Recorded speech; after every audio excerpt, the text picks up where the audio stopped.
Fascinating.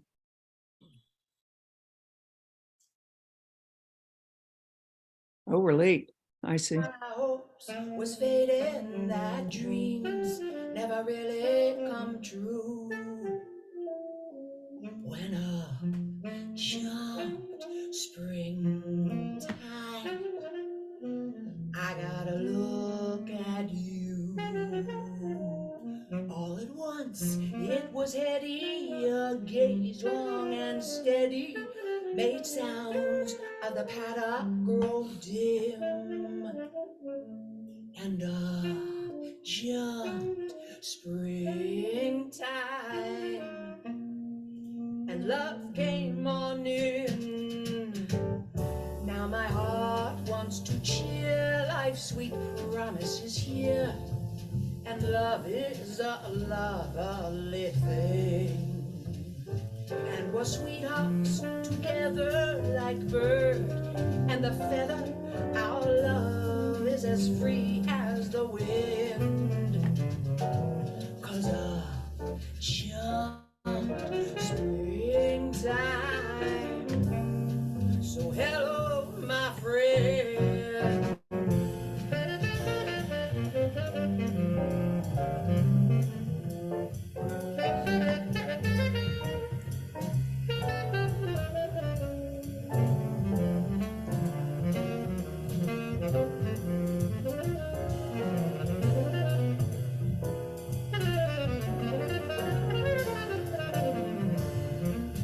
Sounds like chocolate.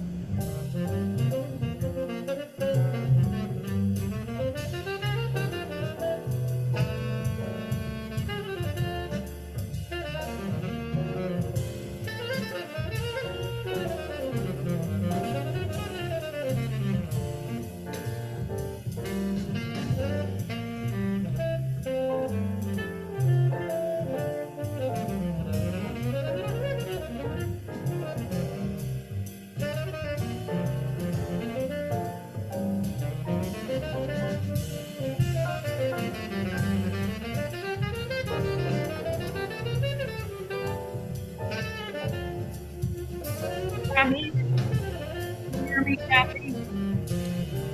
No. I was out promenading and high hopes was fading, that dreams never really come true.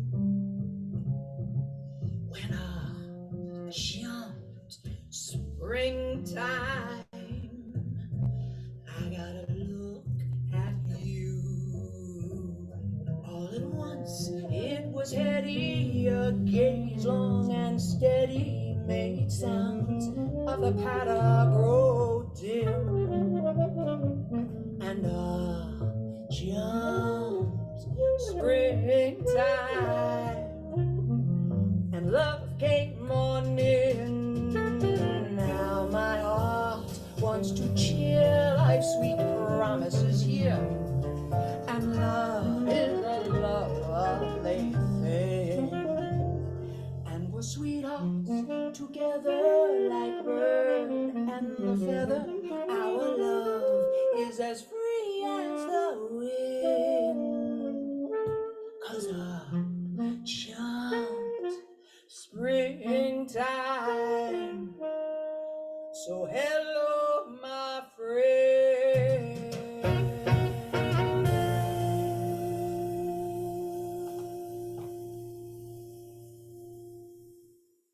All right, Up Jump Spring, the Susan Krebs Band from the album Everything Must Change.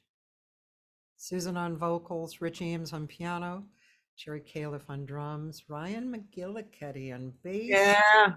Chuck Manning on tenor, and video created. Very, very nice. And I'm just doing something over here. My my guest today is Susan Krebs. Susan. Hello, Susan. Cathy Segal-Garcia Hoffman.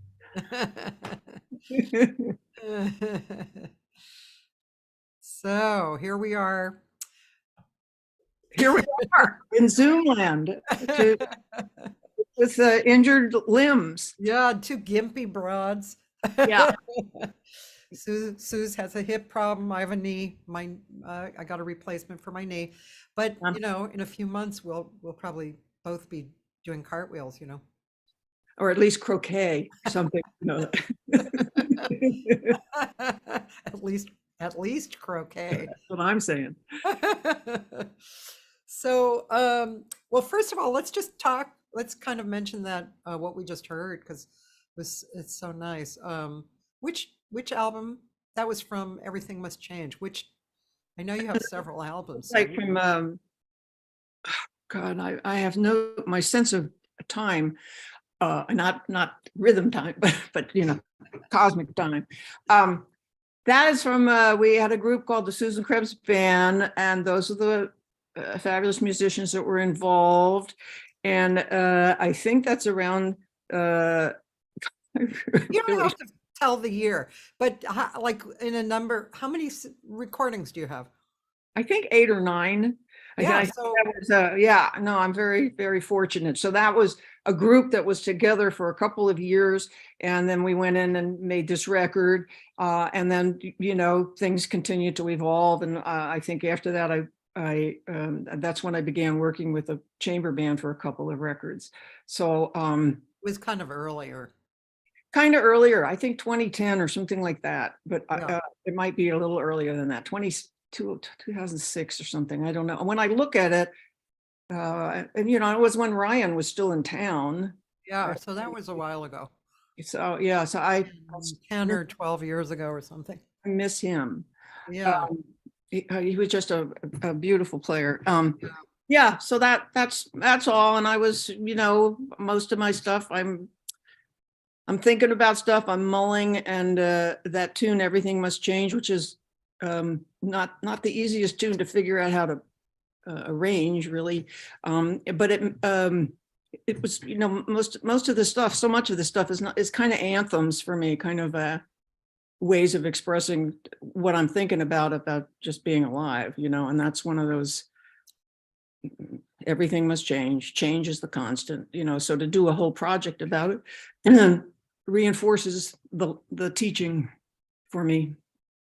Yeah, well, I mean, and it has to do, I mean, first thing I thought of, especially with combined with Up Jump Spring, was your gardening Yes. life, which is Everything Must Change.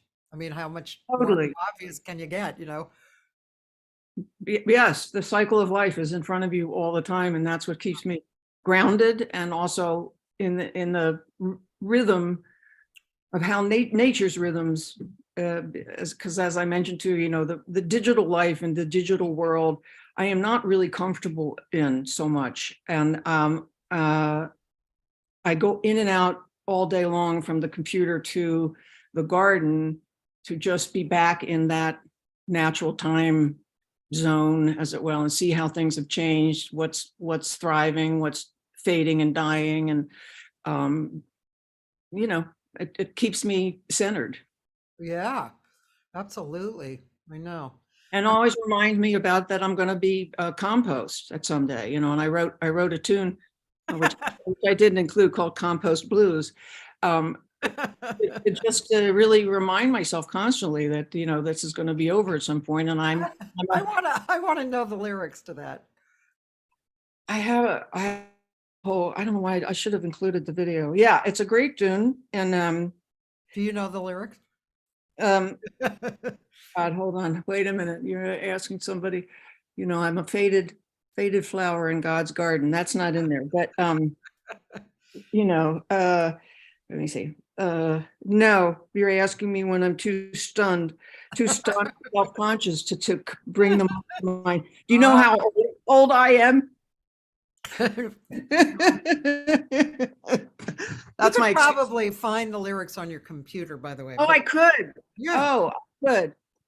Hold on. I Hold on. think I love People, the name of that. anybody's saying we're distracting the work. Hold on, buddy. Where would I even find this fucking thing? Hold on. Here we go.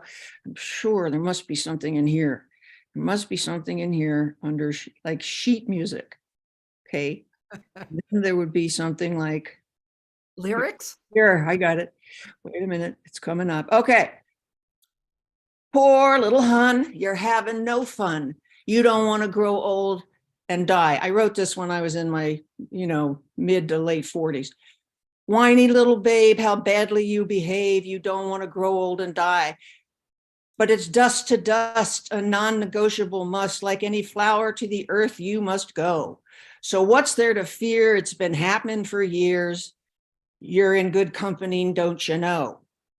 Confused little dear, you've made yourself clear. You don't want to grow old and die. Can't you dig it the most? You become compost after you grow old and die. Yes, after you grow old and die.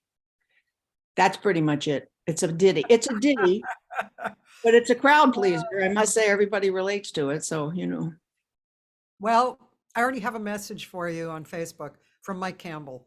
Oh, hi, Mike Campbell. Said, I love Susan Krebs. I loved her in China Beach. She's a wonderful singer, actress, and an even better person. Someday we'll get to hang. Oh, Mike and I only have a digital relationship. I've never met the gentleman. Seriously? No. You've never met Mike Campbell? That's unbelievable. Where would I meet him? Where would I meet him? Well, he lives far away, but he was here in North Hollywood for years and years and years, and where's he now? Well, he lives in like Newport Beach. Well, exactly. So I barely go in put my toe over in Orange County. It's been a long time since when steamers died. Then that was the last time I went down there. Well, Mike, we could meet halfway, and I'm sorry. I feel like I know you because I always observe your posts, and your reputation precedes him a lot for, I don't know his work. I know about his work, so Mike, let's meet for lunch, man. He said that you have met. Oh, well, now I feel bad. When was that? Was I conscious at the time? Okay, Mike, you have to get a little more detailed. And Taylor Hatch is here, who's a guitarist. Hi, Taylor. Good morning. Hi, Taylor. But anyway, maybe we'll meet. We'll all get together after we're all healthy and well, That we could walk into a place. Yeah. Okay. Safely. He's very fit. He exercises all the time, and he's fit. Okay. There you go. So Susan Krebs, gosh, we've known each other for so long, and probably when I met you, I don't know how much singing you were doing at that time. You were maybe coming out of more acting and into singing. I don't know. It was many years ago. Well, during the whole time I was in show business, making a living, and I was in there for like close to 40 years, and I got I really had a good ride, and I got very lucky, very grateful to my union, and but I was always on the side doing the most non-commercial collective long form improvisational work, especially with a all women's company called the WIMS. And I was also singing. I was constantly showing up. I lived on the West Side towards the end of the Ocean Park Venice heyday for 20 years over there. And we had a lot, there were so many artists that we were all and we were in our 30s and 40s, and we were just filled with energy and politics, and a lot of collaborative and collective work, which was really my heart work, the work that I really cared about. And, doing Matlock or MASH or whatever, paid for that, allowed me to do the work that was really my heart work. So at some point I just, the show business changed, it got very corporate, and you're not really allowed to age out too well anyway. And I really just wanted to turn towards the jazz thing fully. And so I split. I took my pension and I took my Social Security all early, and I have no regrets. I didn't want to waste my time anymore running around for crap. I mean, Yeah. the work just changed as well, and they didn't want to pay you what you had earned for 35 years. That they just would give it. They would hire people that would work for scale. And anyway, and so I'm very grateful between Franklin Roosevelt and and my union. It's allowed me to live close to the bone, but a very privileged life as an artist, and just do the work I had always been doing, but I now was not distracted by running around auditioning for stuff I didn't care about anymore. So it's been almost 20 years, I think, and and then so I grew in just big, huge spurts because now it was all focused on the music. So yeah, I got to do both. Yeah. Taylor said, correct me if I'm wrong, but you've done a lot of gigs in San Luis Obispo, right? Puffers and Pismo, and the place in Paso, Dambino's in Paso Robles, I did several times before they stopped. Yeah. So I love going up there and staying. I stay in Los Osos, and I haven't been. We were there I was there in October, and the trio was there last April. I miss it. I love that. That's you're so lucky to live in. If I had the money, that's where I would live out my days. Would be the Central Coast. But it's everybody seems to be trekking there, and it's gotten very expensive to live there, to do that kind of thing. So yeah, I know Julie Kelly loves that area too. Yeah, and she has pals up there. She's worked Puffers. Yeah. Yeah, it's beautiful. Yeah. Taylor also would like to ask you, since you've had a lot of experience with acting, in what ways have you been applying the creativity of acting to how it influences your singing? What sort of ways are you working on stretching your whimsicality? Yeah, Taylor. Whimsicality.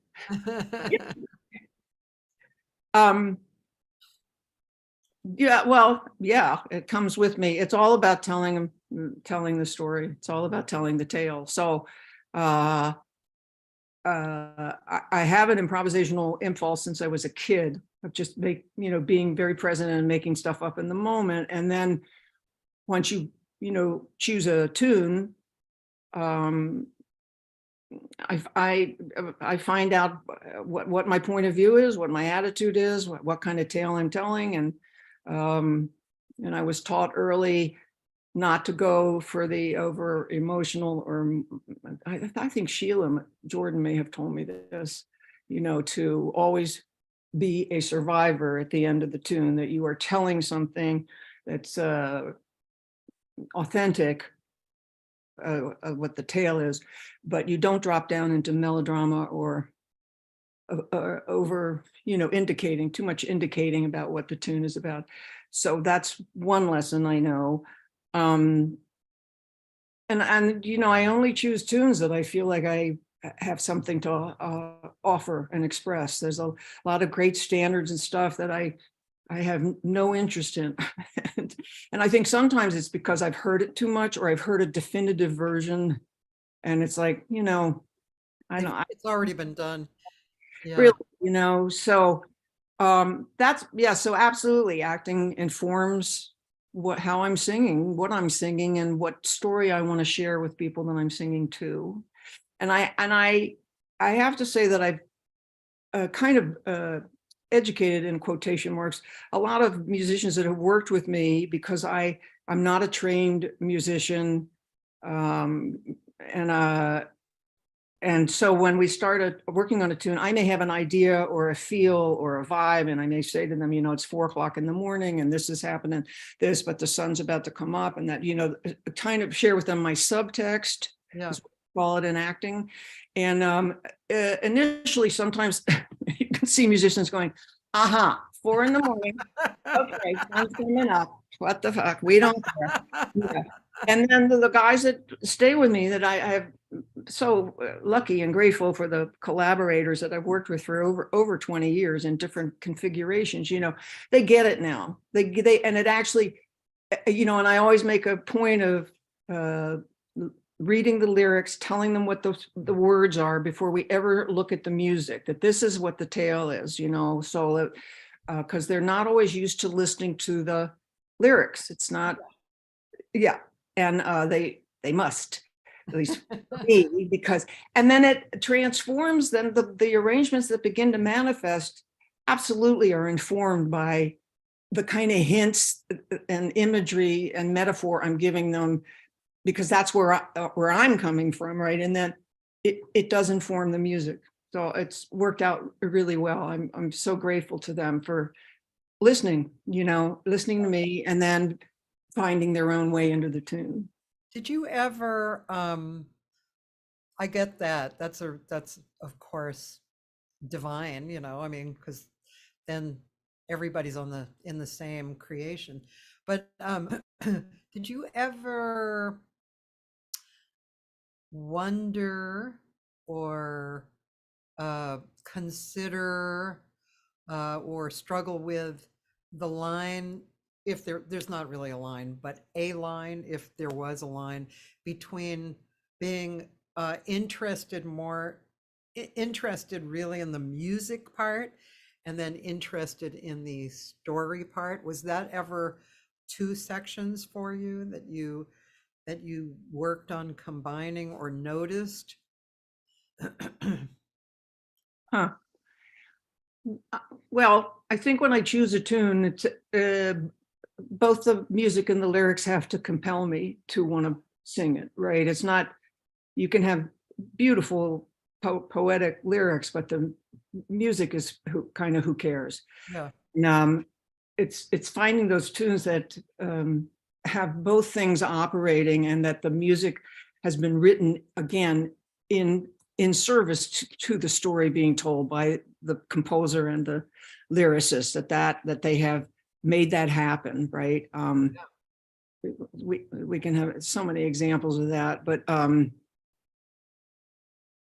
so yeah, I don't, if something is musically fabulous but the words are lame, I don't do it. Yeah. Because I really, scatting is not my strength. It's not my thing. I mean, I can improvise here and there on stuff that I hear, anything, but really I have so much admiration for people that can really scat, and I think they're very few and far between. So I don't, it's not anything I really hear. But what was my point, Susan? Oh, it's gone, doesn't matter, gone. I'm in the elder zone. Things like this happen. I got all excited. I took a right turn, and then I don't even know if it's the elder. I think it's just the moment zone. You know, it's like surprise. You know, what did you have for breakfast? Yes, but you would remember what you had for breakfast when you were 25. Trust me. You probably hadn't had breakfast, but maybe. I don't know. My physical therapist was here today. She gave me 3 words and I still remember what they are. So, you know, she said it's fine. Well, the weirdest word, suck, which I thought, that's just such a weird word to use for the physical therapist. Suck, blue bed. See, I remember still, and it was 2 hours ago. Wow, there might be a tune there. I don't know. Very modern, very deconstructed, I think. Yeah. Okay, I just wondered because what was your question? Yeah, well, my question was, has there ever been a line that you've considered music? Oh, okay, yes, no. Lyrics. Because I don't scat, right, where I could just, or, you know, people that do the vocalist thing, which I'm so admiring of, right? And it moves me, but I don't have those chops. That's not how I go about it, even though I think I'm kind of intuitive. You know, I'm going to interrupt you. I didn't mean that. I just meant singing a song.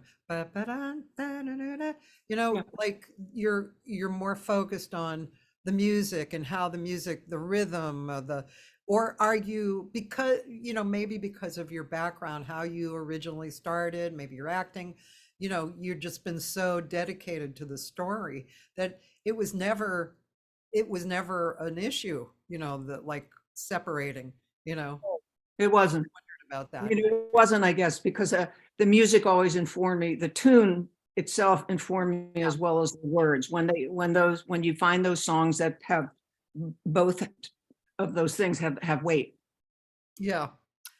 I have a few good questions from Taylor and also from Dan. I have Who? from my friend Dan DeVilla, who Oh, Dan. I know Dan. Hi, Dan. so he likes, which is great. Gives me IMDb and he gives me all music credits. You know, here's some of your credits over the years. I mean, you said 40 years, so that's a long time. You were on Mad Men and it's told by Ginger. I don't know that, but it looks like a lot. It's a animated series. Oh, cool. $1 Million Baby. I love when I'm watching TV and all of a sudden I go, isn't that Susan Krebs? No, I was a working actor. You know, I mean, I wasn't, you know, I would consider myself a B minus, sometimes B plus actor, you know, and because I was an improviser, I would get hired to make the script better, whether it was a commercial or a sitcom or whatever. They valued that you could improvise, and I have a sense of humor. So the only drawback to all of that was that you never got paid for writing their scripts as an improviser. So that was kind of bullshit. And we kept asking the union, can't you do something about that? There, you know, but yeah, so that's those kind of chops that I've had since I was a kid of making things up. Yeah. Came in really well for the show business. They loved that. Yeah. Yeah. That's really cool. And when you where did you grow up? Baltimore, Maryland. And were you like, I'm sure I can imagine you as a child, like, you know, very creative and imaginative. I was all singing, all dancing in front of the bay window from the time I was like 3, you know, and I almost put a photo in when you asked me for some photos of me as when I was 9 in the 4th grade musical of The Mikado by Gilbert Sullivan. I was the first gentleman of Japan, all the way on stage, right? Yeah, no, I was, you know, it was fate from the time I was very little. My mother told me, you know, that there were, she said, you were such a funny kid. Oh, let's see if I can Columbo on the top. bigger. Hold on, let me see if I can. Can I make this one a little bigger? Yeah. So the one on the left is Columbo. Yeah, and then the one on the right is Mad Men, which was a great gig. I had 2 scenes with the leads, and I was their interior decorator, and I was just in the state of, and you wore all of the clothes from the 50s. I had the, you know, the Merry Widow and the girdle and the thing. I mean, all this awful shit that women had to wear, and I looked like my mother and my grandmother. That was kind of terrifying. You know. And then I was a regular. I did like 4 or 5 of these Family Matters, playing Urkel's teacher, and he was always getting me into trouble. And this is sitcom acting right there. Yeah. No, but then we you know, had the oven that exploded. This is my I Love Lucy moment. I had to do that twice. MASH. And this was a really nice early gig I did in 77 or 78 with Loretta Swit. Thought I was screwing around with her boyfriend. And so she came at me, and I had a shower scene with a body thing on, I was so shy. And so the crew was all up on ladders and shit while you're in the shower, you know, a thing. And I got these photos from fans in Kansas, you know, who took this stuff off of television and wanted me to sign all this stuff. So that's why it says to Spence, because I just, oh my gosh, photo of it, you know. No, this is 1984. This is Ocean Park, Venice. It was a big, you know, cabaret thing at the Powerhouse for the Olympics, and that's me in that age group. This the one in red is I played Clytemnestra in a an opera called String of Pearls, and this was at Little Carnegie Hall. I think it's the Kurt Weill. It's a beautiful theater. It's the smaller theater of Carnegie Hall, and it was the night I turned 50. Oh, This was an unbelievably fabulous part, very, very challenging, kind of modern, deconstructed opera music, which I, really had to get my shit together for that. And then the one up there in the corner, though, is from, that's also at the Powerhouse in Ocean Park and that's Dylan's Tarantula, and I played the dark nurse, and I was up on ramparts through the entire thing, singing very loudly. And then this is a Sam Shepard play I did, and I was Mae West. And this is a artwork part that Margaret von Biesen, who's a wonderful artist, made. And this is also probably 40 years ago. wow. This is that heyday I was telling you about with all these people. This is from Ormer Locklear, which was done at the Taper 2. I think 79, 78, 79. And I was the shy ingenue, which was a lot of acting there, and a musical. And then this is the company called War Babies that I was with for almost 10 years. And we were a big hit. It came out of New York. This is how I got to LA, was we were a company in New York who came out to do the Frankie Avalon summer replacement show. And, we found ourselves in the same room with Annette Funicello, Bob Hope, Frankie Avalon, Phyllis Diller, and we were the comedy company. And then we stayed because there was real work here. And the whole company was signed with William Morris. And this is where we started to work television. And that was good. And we were really funny. We were really good. Like this woman you're next to, and the guy at the end here. That's Archie Hahn on the end, and next to him is Mary Edith Burrell. This is like a second or third reincarnation of the company. She lives in Asheville now. He lives in Florida. Was it an improvisational company? Oh yes, I'm sorry. War Babies, totally improvisational. And we had a weekly stand at the Cass Theater in LA in Hollywood for like 4 or 5 years. And we did a video. We were the first improvisational company that was on a cable thing. We are way ahead of the curve on that. Yeah. This is us below. It's so that's one of the earliest photos, because sitting down here, that's Peter Riegert. He was one of the original members, who's a film star now, and or was. I mean, he's but that's the original company that came out of New York, pretty much.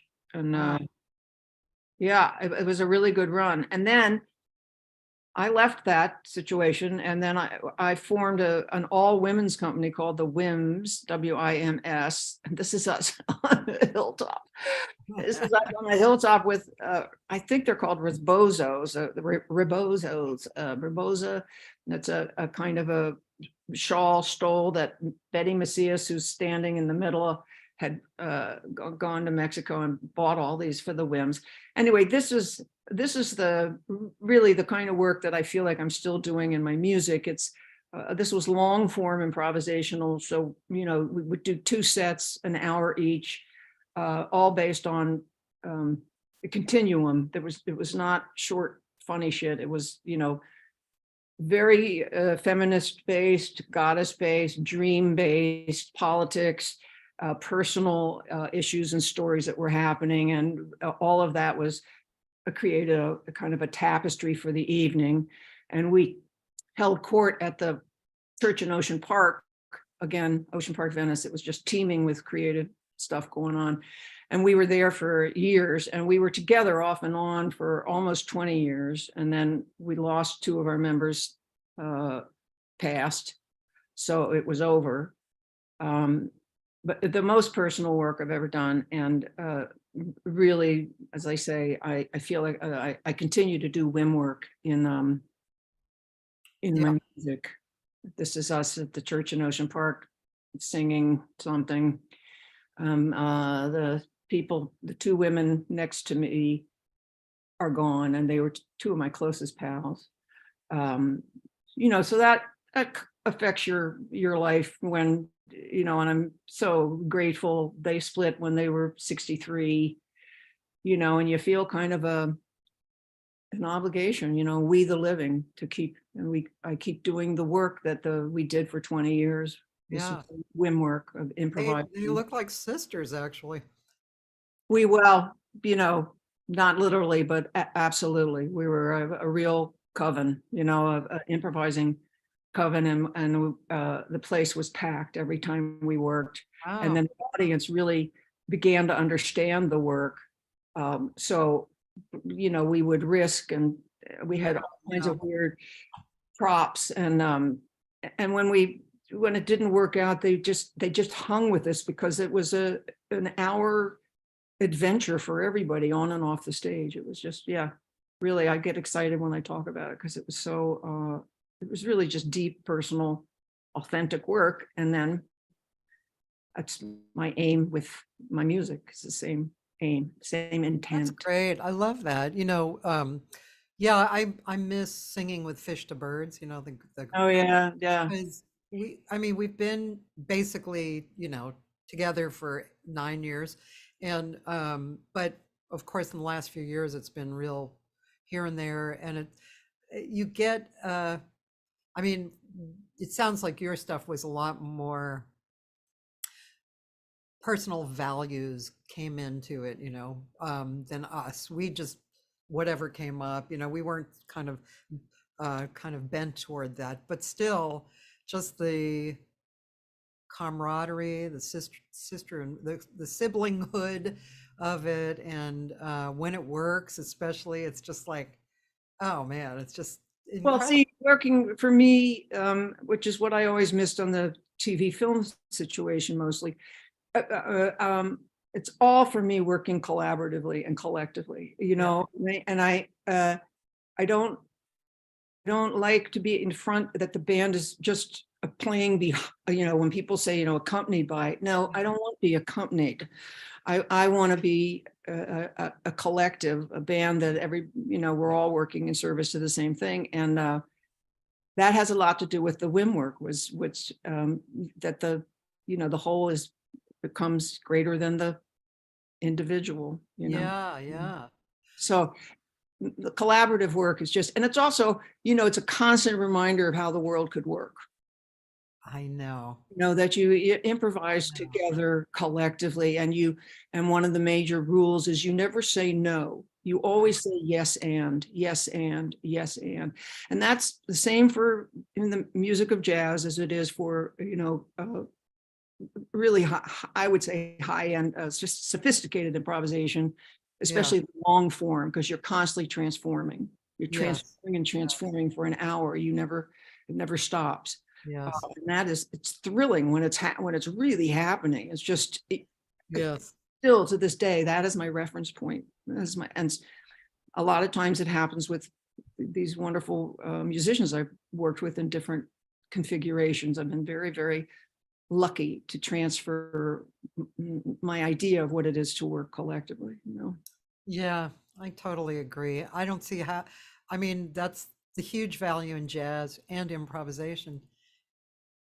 Well, I just think on another planet, we would be revered for that. We would be utilized to reflect what's going on in the populace.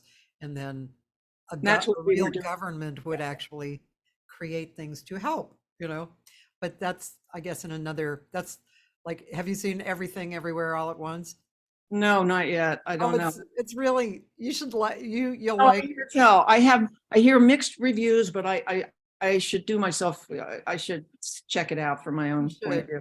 I think it's, it's kind of the actual direction is odd, it's quirky, and I could see some people might not enjoy that, but the overall message and how it's interwoven inside it, and of course I love her, and the actors are great, and it's cool. But the thing is, the point is there's all these different realities which she's a part of, and each reality, whatever you are, whatever abilities you have in that reality, reflect and connect into your other realities. So if you're like doing nothing, that's actually affecting the others. Or if you're really good at something, that's reflecting. So it's yeah, it's really an interesting, it's interesting. I think it's a good movie. That's what I hear. It's on my list. I just, really, my hip has a lot of drawbacks for what it is. I can't really sit in front of the television. I have to like line up my computer on the bed to put my hip in a different, it's all of that. It just becomes, a pain in the hip. So, as it were, but it's on my list. It's on my list. And I'd like to actually get to a movie theater at some point. Oh, that would be nice. Well, I did find my way for Tar. I did get in the movie theater for Tar, and that was because I wanted to see her on the big screen. Anyway. That's good. Yeah. Let's see. Well, Taylor has a few more questions. He's Taylor, it's a seminar for Taylor, apparently. he's very good at questions, and they're deep. Oh. They're the kind of questions that make you go, "Oh, can I answer that right now?"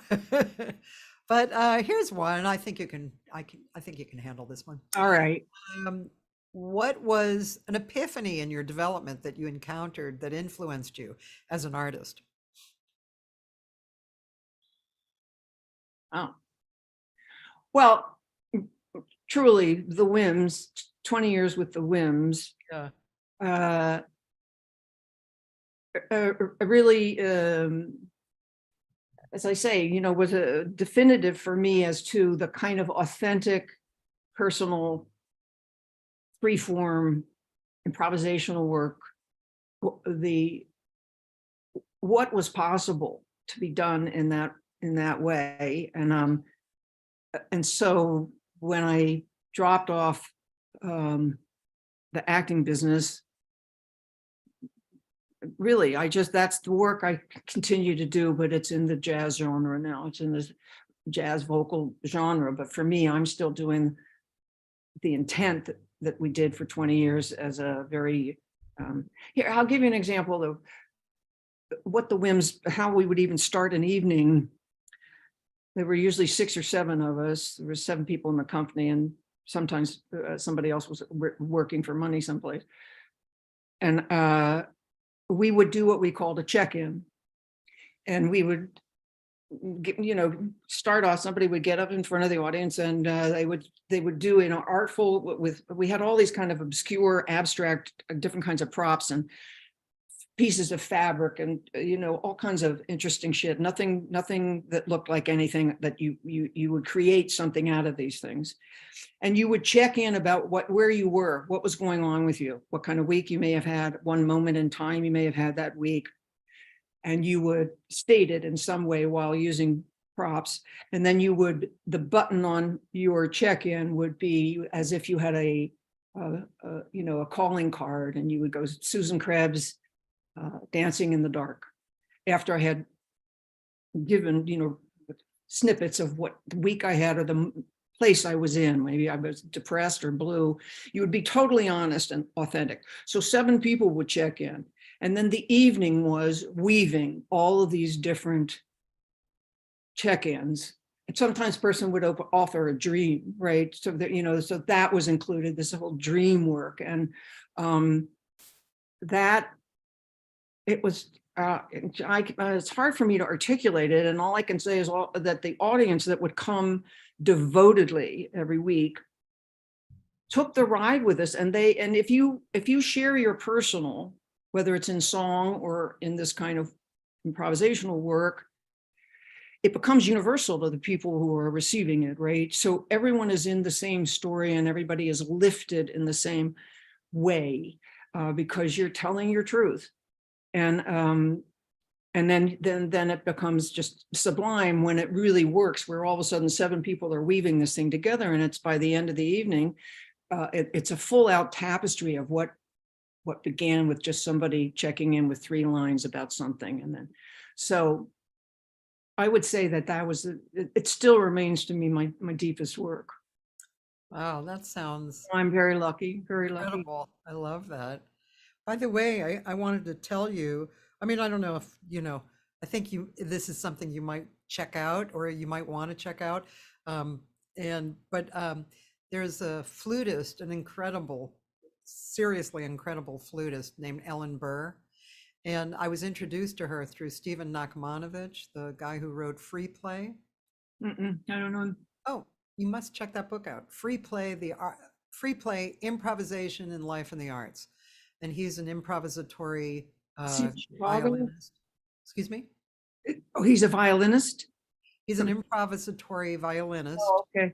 All right. And he wrote 2 books actually, but Free Play was the first one, which changed my life. It was about 25 years ago. Came out at the same time Kenny Werner's book came out. Yeah. So anyway, but he introduced me to Ellen, and she's incredible.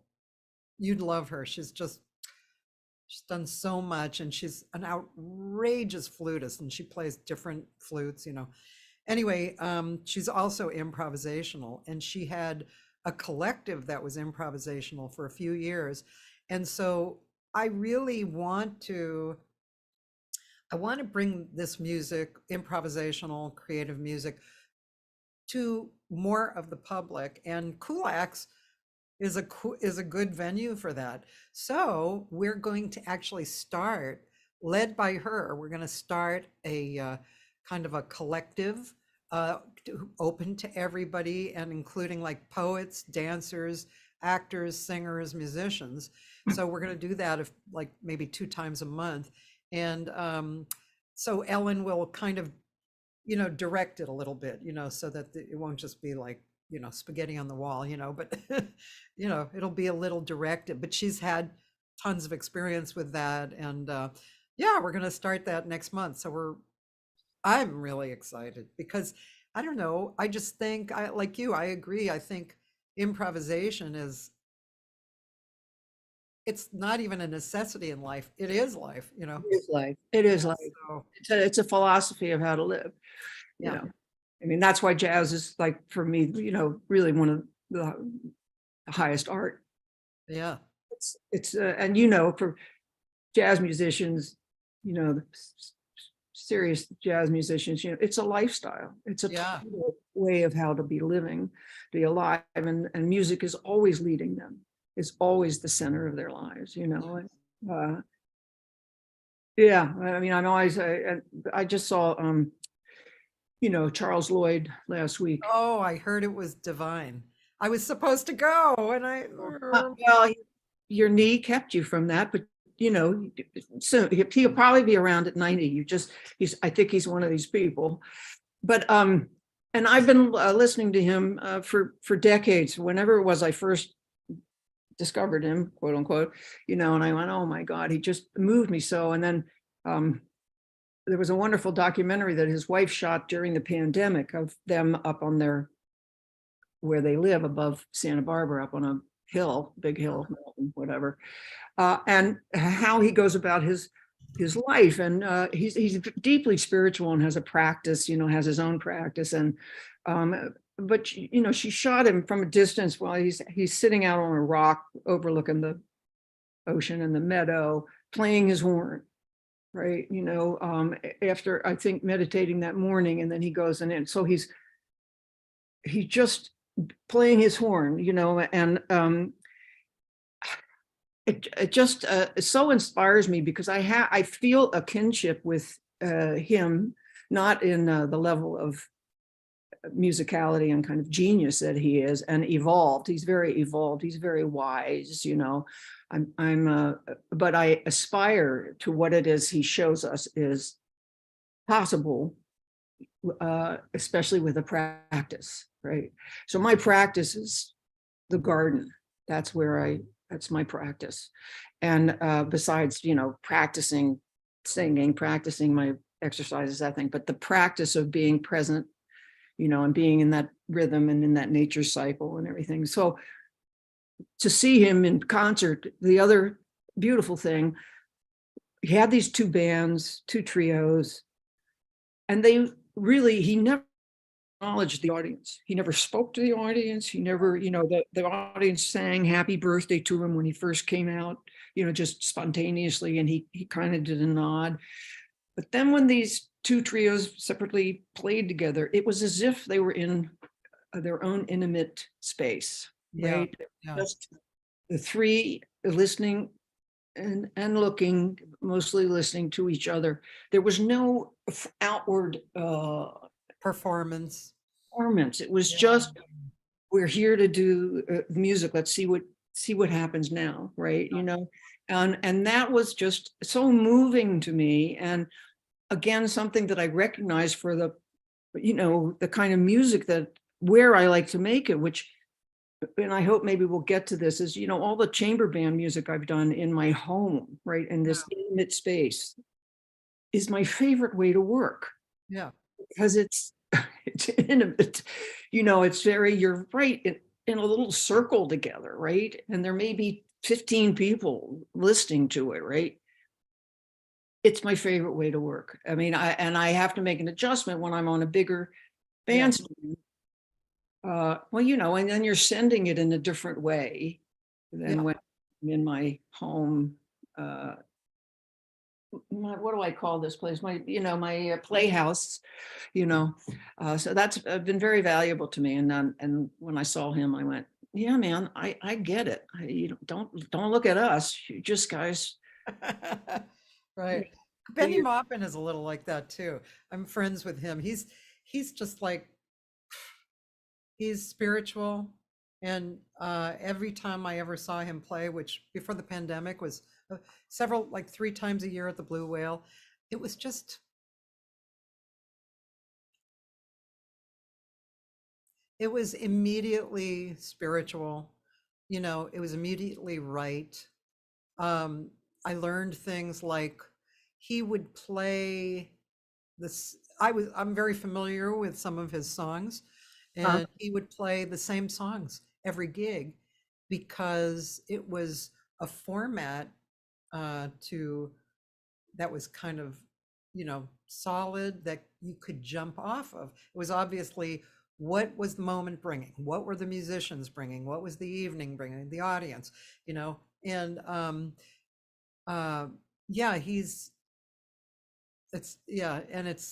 it's I think his connection to the old bebop heroes, I believe that's where they all lived.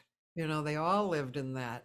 They lived in how do you really connect with source right away, and share that. It's not about, big performing and, all the hoo-ha of that. So, yeah. That's after years of growth. I mean, that's also a tribute to continuing to grow, just to continuing to grow in the work. I mean, right. Again, Charles Lloyd, 85, and he's been playing for at least 65 years, right? And in different eras, different genres, and he just continued to grow and keep himself open to change, and choosing to play with some of the younger cats, right? So that they would inform him.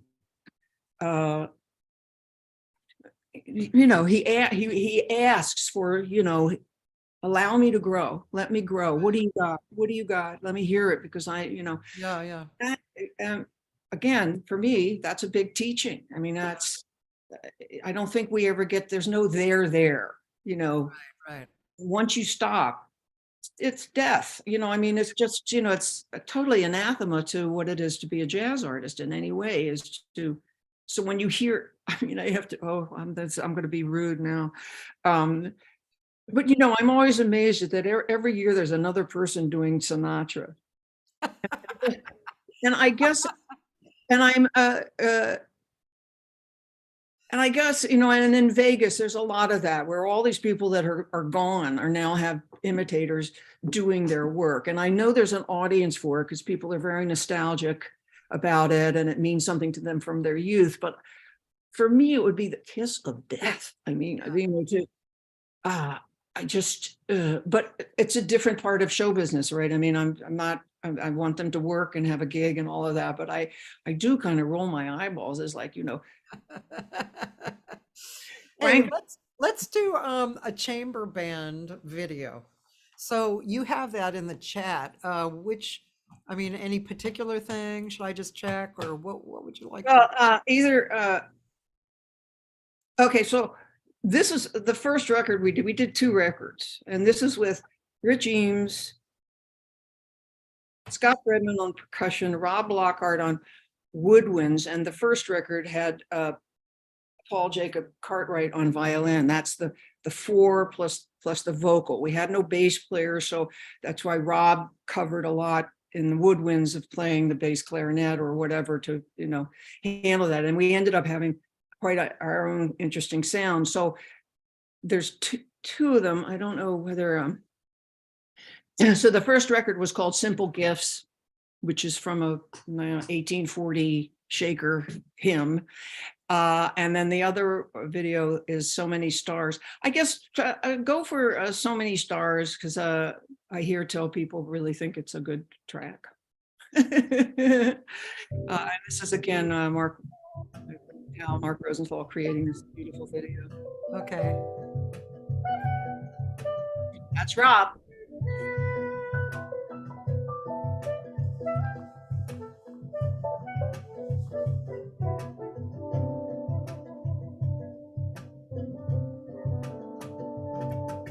The dawn is filled with dreams, so many dreams. Which one is mine? One must be right for me. Which dream of all the dreams?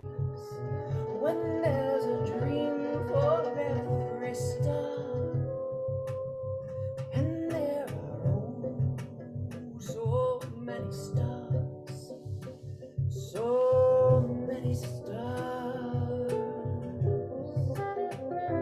The wind is filled with songs, so many songs. Which one is mine? One must be right for me. Which song of all the songs? When there's a song for every star, and there are oh so many stars, so many stars. Alone the countless days, the endless nights that I have searched, so many eyes, so many hearts, so many smiles. Which one to choose, which way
Yeah, beautiful. Yeah.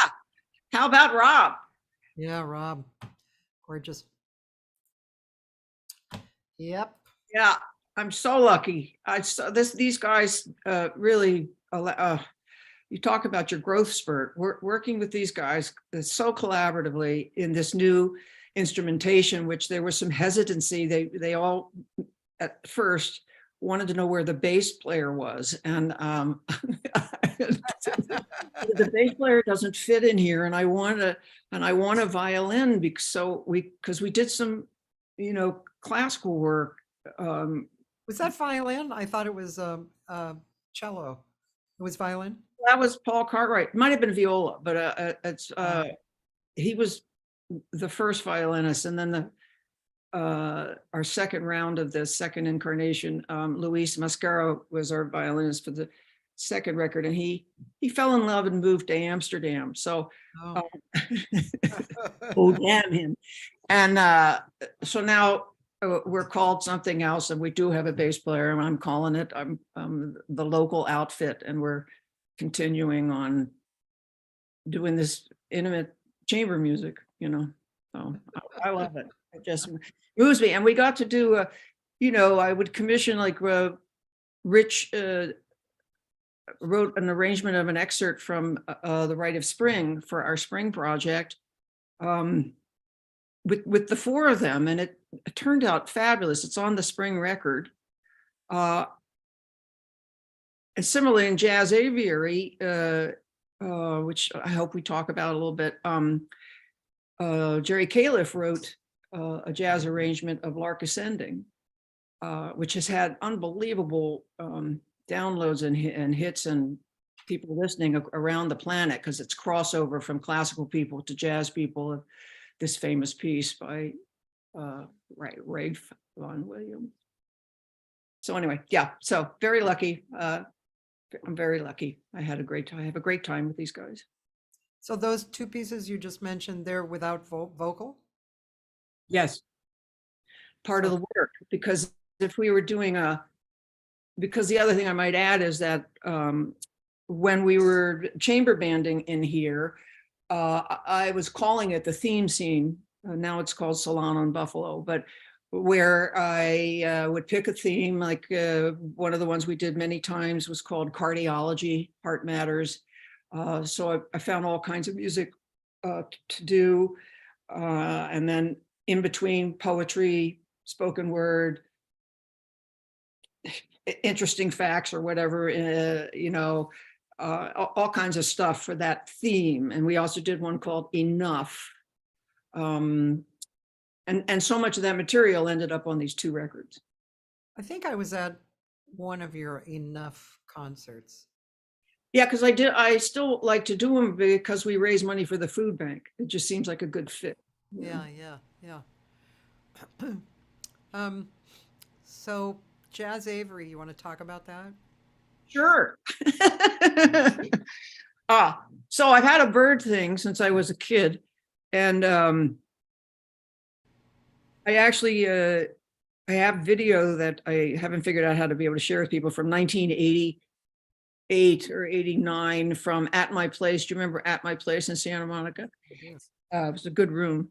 And I did my first, it wasn't called a Jazz Aviary then, it was the Bird Show or something. I was, and I had index cards, and I was, twit to woo, and I would, read them. It was just insane. And I was such a babe with a hat that I made that had birds all over it that I sewed on it, and a little silk top that I made, and and heels and legs for days. And when I saw this video, I just go, oh my God, hon. So, and I was, entertaining and charming in my own way, but this is when I had not crossed over. I was still doing acting, and I was still over here in cabaret land because I was an actor, and so many of us that were in the acting thing, when you did music, you ended up at the Gardenia or at something At My Place, that kind of thing. Anyway, so 40 years later. So end of the 20th century and going into the 21st century, I began really writing seriously this Jazz Aviary is what I called it. a celebration of birds and the universal music we share. And I did unbelievable amounts of research. I was so fascinated. I was deep into it and collected all this research.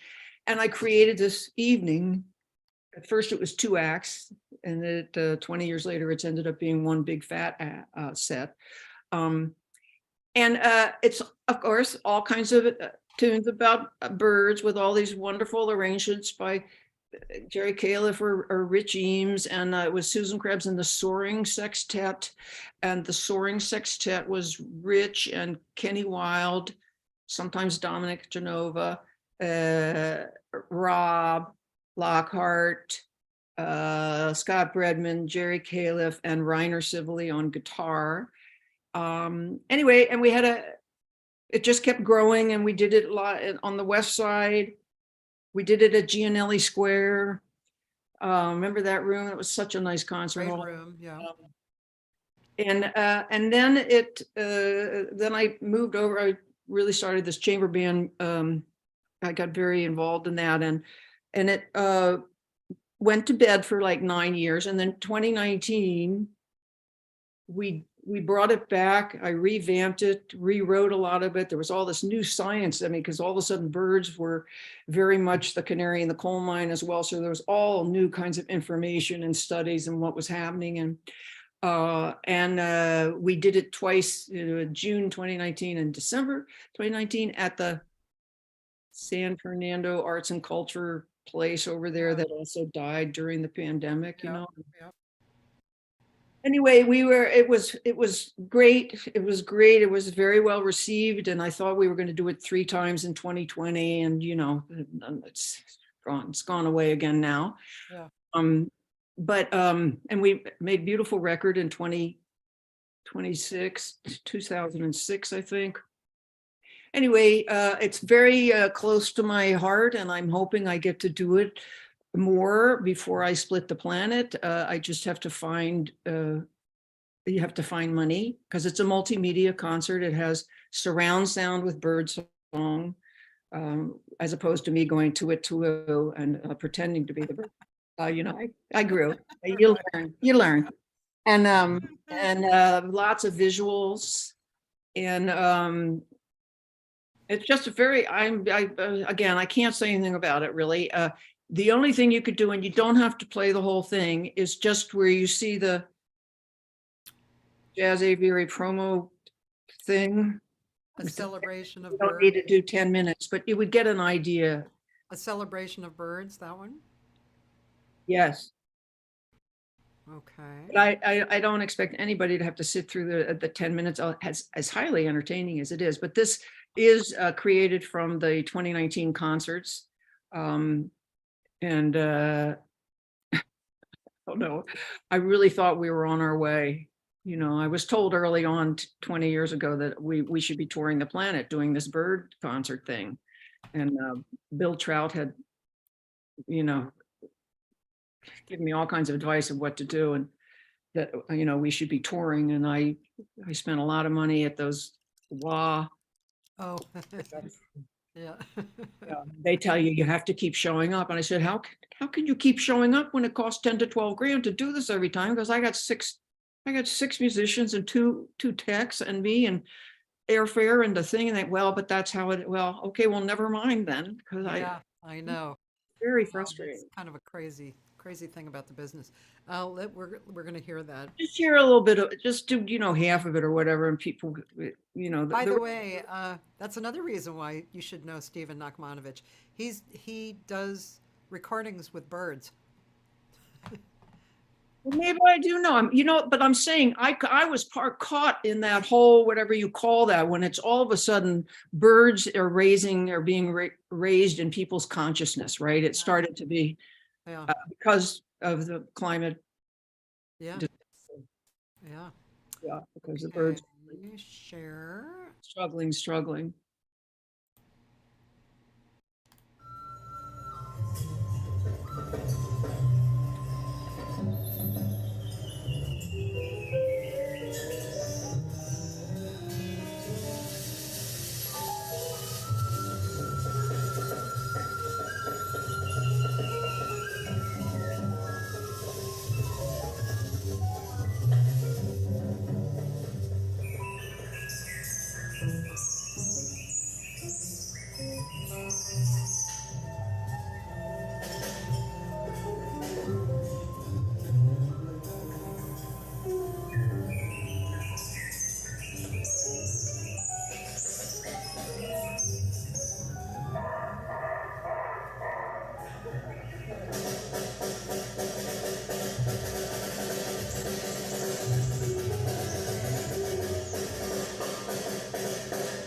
invite you to share in the wonder and the glory and the mystery of our fellow Earth inhabitants, species, cowways, birds. Welcome to Jazz Aviary.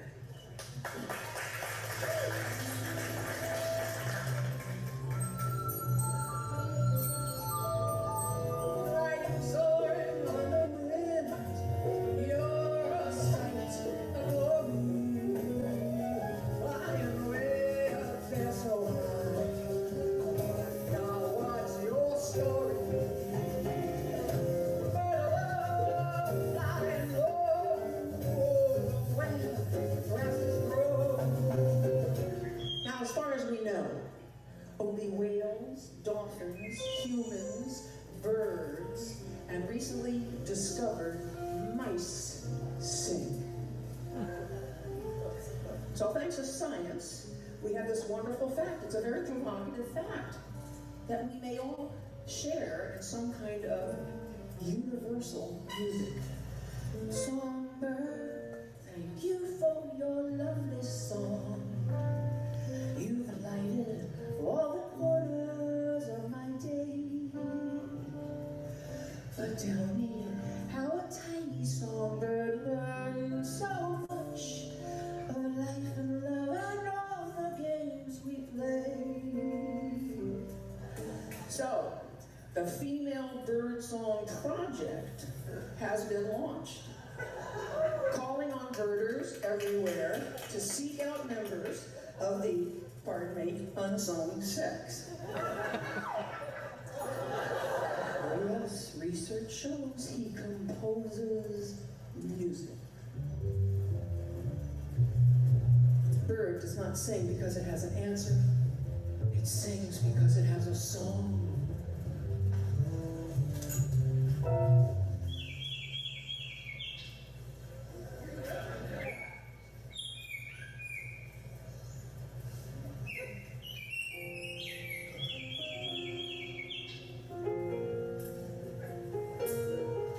Female birds sometimes stray because the best song maker is often the best baby maker. Send her back home, home and home without her warbling. Make a lonely man happy. Baltimore, Rio.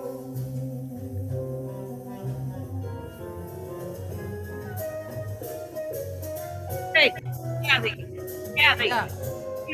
I don't want to torture people. That's an idea. I want to do it now. I want to do this again. It's okay. Thank you for sharing some of that. It's really such a heart piece for me. And as you could tell, this is also another theme, right? This is really kind of the way I work, which is similar to WIM work, is getting an idea or a theme, exploring it in all kinds of ways, and then trying to weave it together. This was a bigger example of that. So I hope to bring it back. Yeah, it's really a great project. Got great reviews too. No, I know we thought we were on our way around the globe, and then Yeah. we weren't. But we weren't. Yeah. Yeah, but so okay. What else should we talk about? What I'm doing now, or did you have another? Were you provoked for another question? No, you actually read my mind. I was just gonna say, what are you doing now? How do you work on do you work on your projects, like you get ideas like sitting around or in the garden and then go, oh, Oh. Sitting around, I do like to hang. Well, I'll talk about the two most recent ones. During the pandemic, you remember the pandemic? yeah, I think I do. Uh-huh. Well, at the same time, as luck would have it, I was going through chemo.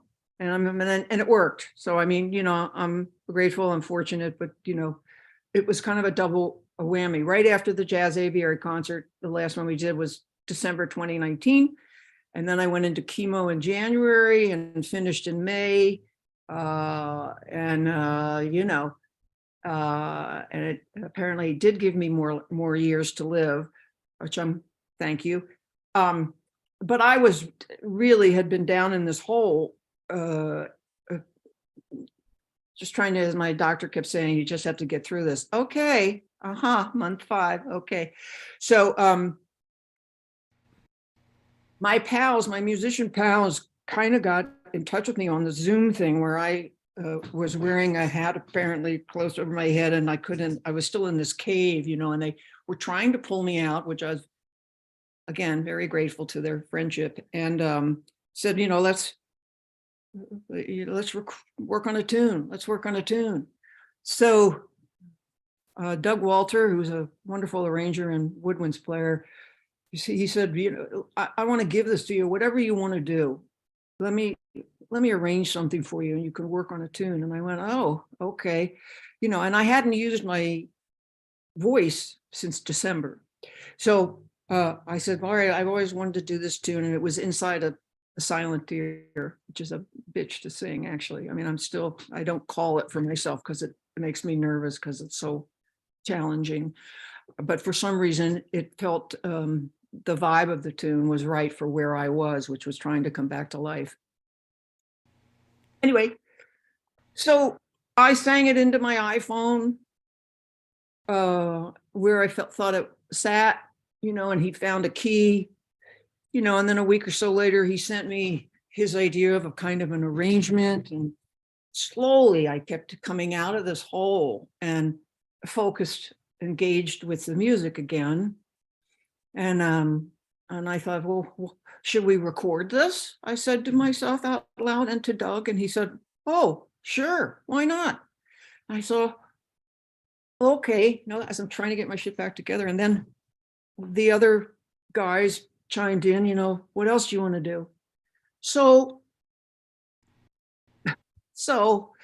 I picked 7 tunes, including that one. And the guys and I commissioned Jerry Califf, Rich Eames, and Doug Walter to write arrangements of these tunes. And we recorded the thing remotely, which I've never done. I mean, it was such a bizarre, strange experience for me because I'm so used to working so intimately with whatever group I'm with that is going to record. The guys didn't have as much problem with it because they're used to doing it, of sending files in, right? And I just find it so disconnecting. And I was the last person to go on it. I would sing scratch into the phone. They would put it on the arrangement, and then each person would play their part and send it in.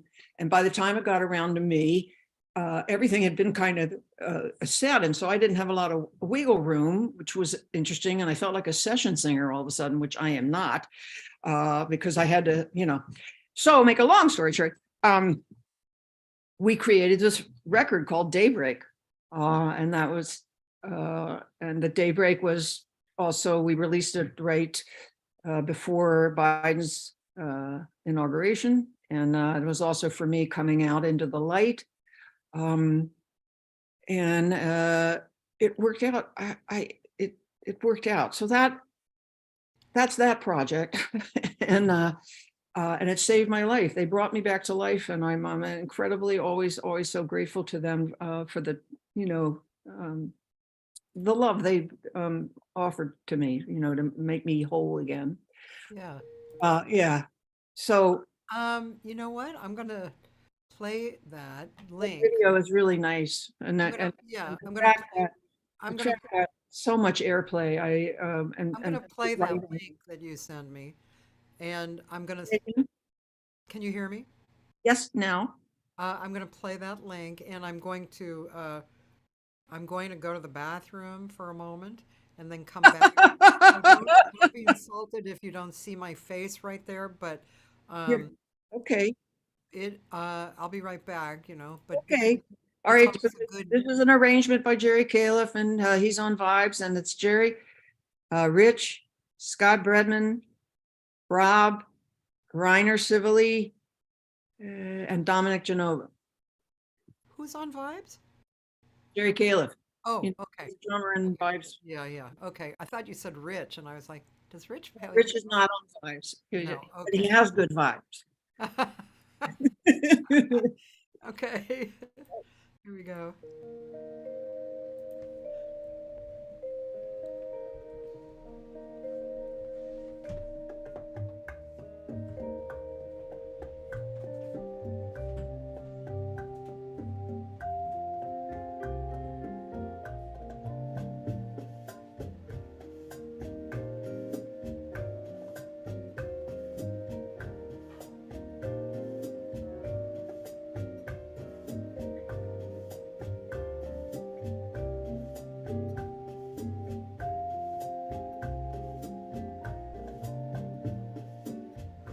Daybreak, another new day. The mist on the meadow is drifting away, for it's daybreak. The sun's in the sky now, and flowers break through their blanket of dew. Sunrise, how lovely it seems to see from my window a sky full of dreams, as the white clouds sail on through the blue. At daybreak, I daydream of you.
Daybreak, another new day.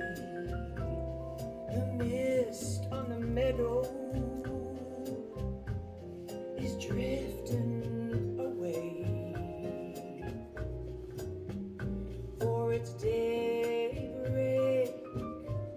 The sun's in the sky now, and flowers break through their blanket of dew. Sunrise,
Beautiful. I I don't know those writers.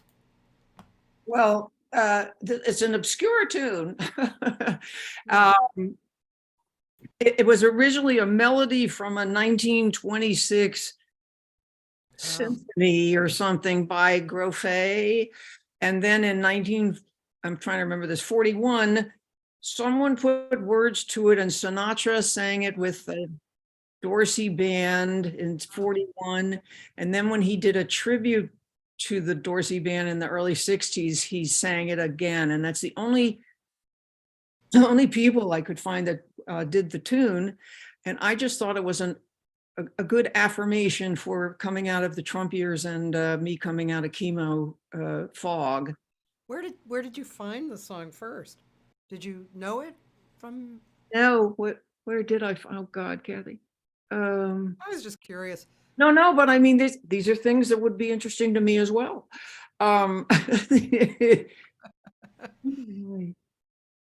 I don't know. I can't remember. Isn't that weird? It just, I don't know. It wasn't like I heard it. Maybe somebody turned you onto it or something. I don't think so. Or The other thing is that I wanted to say that we called the band Mixed Remotions oh, because we were remote. So when I came up with that, I thought, oh, you're so smart. You're so smart and crafty. And anyway, it was a pleasure, and it got very nice airplay, the whole record, which I just thought was a miracle because I felt so it felt so foreign to me. It was a very foreign process for me. I didn't. sounds really good. Very nice.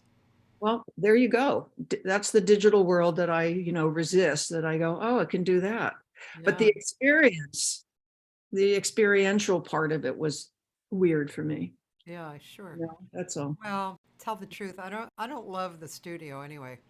But I mean that is a whole different thing. I have a little setup here that I've yet to super get into, but I have to get into it soon. But yeah, it's at home. It's good because you can do it over and over again. You're not spending any money, you know. And so that's yeah, I have that to look forward to in a month or two. And then, but yeah, the studio is always, I just find it's not the most real experience, because there's the headphones and you're hearing yourself differently and you're attempting to not pay attention Right. perfectness, you know. But it's not so bothersome for me to go into the studio if I'm going in with these collaborators that I have been working with on the material we're about to record, right? That has had this organic Yeah. process before the arrangement kind of reveals itself. And this was the first record that everything was fully arranged by these three guys, right? Because it was required to be able to do everybody to plug in their part. Yeah. So we had no organic processes. Really, why it was peculiar for me was that I felt like a session singer, that I was handed headphones and said, "Here's the track you're now going to sing to," and it was like, okay, but I felt no. That's all. I'm very spoiled with having a real collaborative process, and we don't record anything until we feel like we have something that has been been made manifest by the work we've Yeah. been doing, right? And this was all weird, but not for musicians. Yeah, yeah. I remember talking to Sheila Jordan about recording, and she said she hated the process. This was many years ago. I don't know if she changed her point of view, but anyway. Well, I don't. I prefer live work totally, and I also think some vocalists, especially some, are stronger in the studio than they are in live performance. Which I and I think I'm stronger live than I am in the studio because Yeah. for all the reasons you're saying, it's just it keeps me a little tighter. Yeah, yeah. So, getting back to our question a while ago, what are you doing now? I'm- There, we're not having cocktails. Imagine the conversation. But Okay, so now, so my most recent collaboration, which I'm also incredibly grateful for, is with Tom Rizzo on guitar and Kenny Wilde on bass. And Kenny and I had been working, I can't even tell you who it was we were playing with before Rizzo, but because we play up at the Topanga at the Canyon Bistro. Right, Has right. been very good to us and allowed us to come, Yeah. times during the year. It's a very nice thing. So once we came and the guitar player was subbed out and there was Tom Rizzo, which Kenny said, "Oh, you're going to like this guy. I love playing with him." And I went, "Okay, fine." And then we had a thing, we had a meeting. It was like, oh my God, what is happening here? And there was an immediate kind of synergy and simpatico thing happening, when we were all just reading down stuff. And so we began to really, and that's like 5 years ago. So we began to really play together all the time. And we recorded in 2018, the first record. We call ourselves Trio Work. The W is for Kenny Wilde, the R is Tom Rizzo, the K is Susan Krebs. And then during the pandemic, we met almost every week in somebody's backyard or in a patio 15 feet from each other. And I would drag the speaker in and, so we expanded the repertoire and really deepened this thing we had with each other. And so when the lockdown eased, we went into the studio.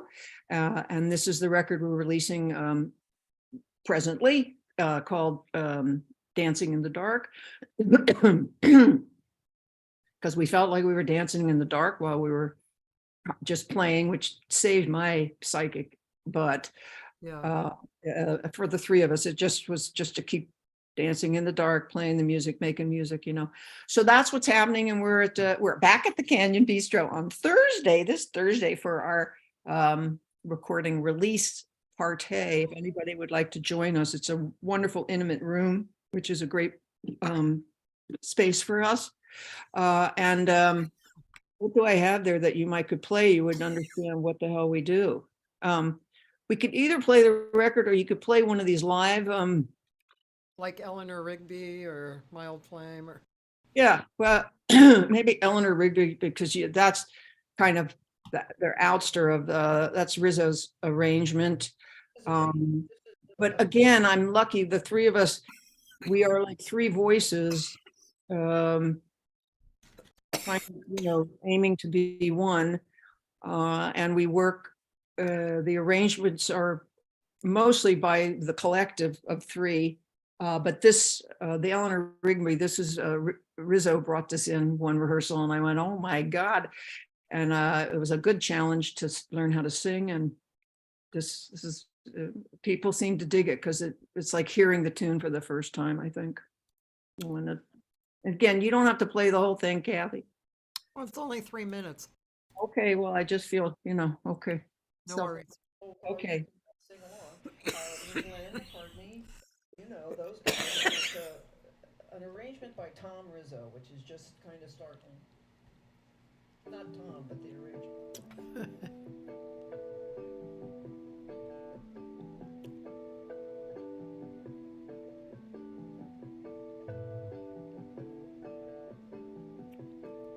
Eleanor Rigby picks up the rice in the church where a wedding has been. Lives in a dream, waits at the window, wearing the face that she keeps in a jar by the door. Who is it for? All the lonely people. Where do they all come from? All the lonely people. Where do they all belong? Oh, look at all the lonely people. Oh, look at all the lonely people. Father Mackenzie writing the words of a sermon that no one will hear.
Nice. Arrangement by Tom Rizzo. Tom is such a great player. Yes, he is. Really, again, they have grown me working with these two guys who are pretty much masters and virtuosos in so many ways. And because we're three voices, as opposed, there's no accompanying going on. They are like, hardly ever playing anything close to me. They're playing all this texture and Yeah. all these different polyrhythmic things going on. And it took me a bit. It really challenged me to come up to that level. I carry the words. I'm the one telling the tale and kind of holding the pulse in the melody, while they are, and to work to process these tunes when we start, they just immediately begin to have these ideas, because they have, especially Tom has composed so much, but arrangements and stuff, they've both played so many different kinds of music, that I do my standard thing of offering my feel about the tune and where I think it sits, and also where it sits emotionally. And then we just keep playing the tune, and this organic thing happens. And it's just my favorite way to work. It's just, and I've grown. I've really grown. I've had to be a better musician playing with these great musicians, right? Yeah. And Yeah, it's really great. That's fantastic. I don't know if you've ever, it's not the same exact thing, but so I've had a group called The Moment for, Chuck's in there, and right. So they've, and I mean, we've been together, not like so steady together because of what the years, but every time we get together, it's the same feeling. And then we kind of start from where we were, and then we take off. And, Gary Fukushima, no bass player, Chuck Manning, and, well, it was Brad Dutz. And we've been using, we're going to be using Chris Wabich instead of Brad Dutz. And we were using Jeff Richmond, but he has some health issues. So now the next gig we're doing at the Mint, and Jamie Rosen will be on. Oh, I love Jamie Rosen. Yeah. So, but similar. It's like you have a similar state of mind, and then also you trust each other. You all have urges to improvise, and so you can take chances, and the music can grow, and it's really a joy to work in that situation. I really love it. There you go. That first gig that I canceled after my knee operation was with The Moment. I had 2 gigs like in the few months, but they played without me, because there's a place you might be interested in playing. It's called the Oracle Tavern, and they're geared towards instrumental. I mean, sorry, they're geared towards improvisational. So he has a series, Daryl Tews, called Vernacular. You can find that on Facebook. And it's usually the first and third Mondays down there. It's down on Spring Street. And it's very, it's a funky room, kind of like Kulak's. And the more improvisational, the better. But it's not just like 12-year-olds improvising. It's professional improvisers. So it's really an interesting room to go to. But anyway, I had 2 gigs with The Moment, but I couldn't do that first one. However, You need a kneecap. You have to get your kneecap. Oh, I know, man. I have to get a hip before I can. I have two more gigs in front of me, and I'm just learning, sitting on the stool. Tomorrow I'll know more. As soon as the surgeon says yes, he can do me, as it were, then I'll know where I'm at with how long it is before I can show up, with a mascara and a brassiere on and sing something. That's so true. I don't really care. Not any of it. You know, for me to put makeup on today was like, God, it was flashbacks to my actor days when you would have to, you know, leave the house fully put your shit together to go audition. You know what?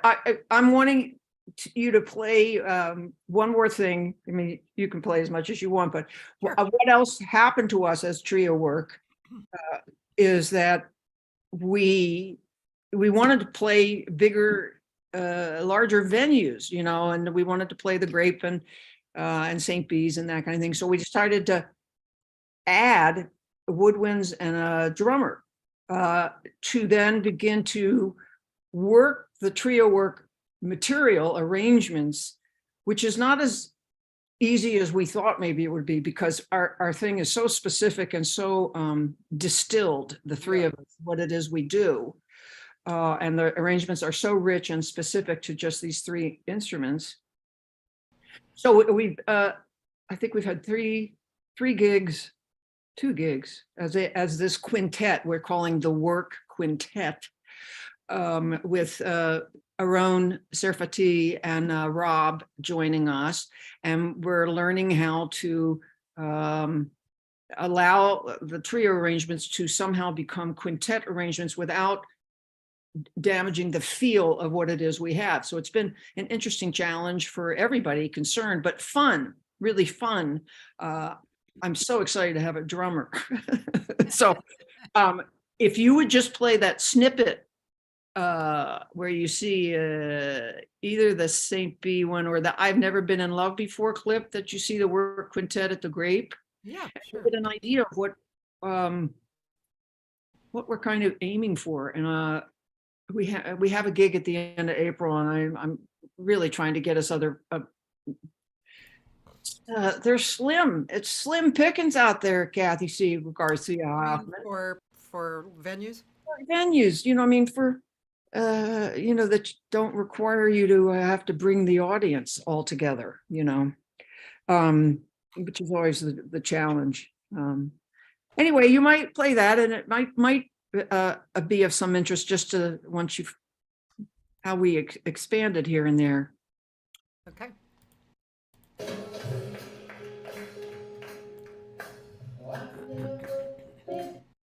Sorry.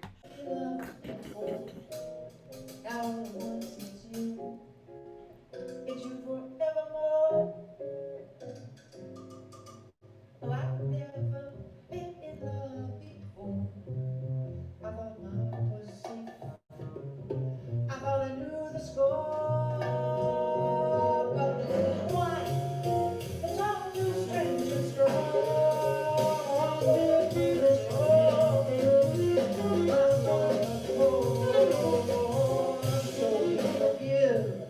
This helpless haze I'm in. Oh, I've never really been in love before. I've never been in love. I've never been in love.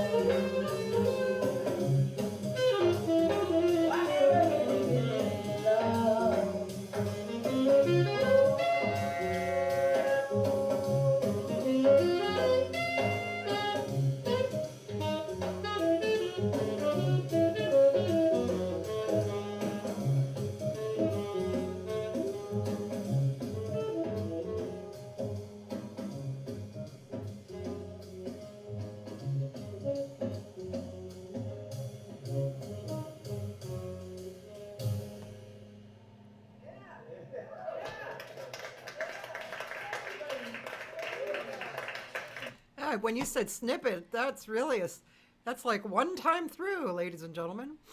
Well, I was trying to be helpful. Okay, play that other one. Play that exactly like you from St. B's, and then we'll be done. Okay. I feel like like you. It's I get excited. Okay. Here we go. Okay.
that's another short one. Well, I'm trying to be helpful. People don't have attention span. That's You all know, right. the guy that both those, this tune is on the new record, and the first one, I've Never Been in Love, is on the first record, and then we did, yeah. I like the arrangement. I like that little short little interlude. Da, da, da, da, da, and then it starts again. Well, that would be Kenny and Tom. You see, that's the kind of shit they come up with. That these wonderful construction where, and then I just sit in it, right? You know, and do my part while they're. It's just a wonderment to me. It's just, I never get used to it. I get very thrilled by working with musicians who are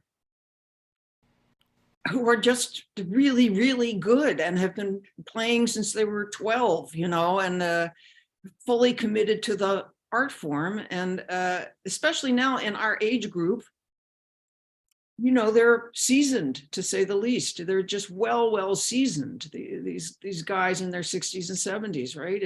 And they're not fading yet. And I say that with, you know, acknowledging my urgency, because I don't know how long one is able to do it, right? Yeah. If you're here, if you're still here. Right.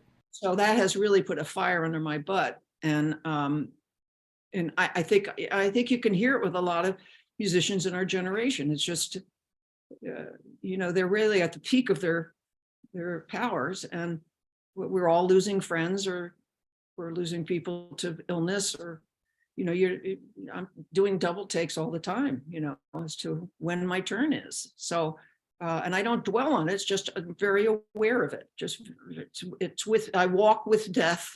I dance with death every day. But I mean, you know, but I think it's a smart and wise thing to do. It's, you know, why want to be surprised? I mean, I will be surprised, but, you know, at the same time, we've all lost people. And it's like, wait a minute. Oh, I see. This ends at some point. Yes, it does. Right. Yeah, I know. Yeah. But it's made me a better person, and a really better person in quotation marks. You know, this distillation process, which is so much about my work, it's also about my life, is, you know, how to distill and strip layers, and don't spend time with bullshit. Don't spend time being in reaction and being pissed. Don't be resentful. Don't be, you know, all that stuff that at 75 and a half, I get it. I'm really starting to get it, and I'm living my life in a different way. I'm not following all my neurotic paths constantly, right? And I'm much more present, and it has changed the way I make music, in that it's much more immediate for me, much more personal in a way. I totally want to be a channel, as they say, you know. I mean, I just want to tell my tale as clearly as I can before I'm not here, or I'm unable to, right? And so that's the good news, really, about the wisdom you gain, I think, with age, is that who has time to do, you know, I'm lucky that way. You know, I have a pension and Social Security, which allows me, even living close to home, but allows me to have a very privileged life as an artist, right? To be able to do my work and to continue to grow, right? Just like Charles Lloyd. You know, the last time I saw Sheila perform, you were probably there at the G Spot. Were you there? Yes, I have all the footage from that with her and Cameron. Yeah. And the whole thing was great, but the last song. Crossing, she does. Yeah, what was it? Crossing, that's her tune. Yeah, what is it about? It's about getting through stuff, I think, you know, and being able to. And surviving. Yeah. Yeah, and I mean, I was looking around the room and everybody was crying. And everybody, you know, I mean, for an artist, I think I might have seen that once before from Sonny Wilkinson. She got up and sang, "Nothing's gonna harm you." No.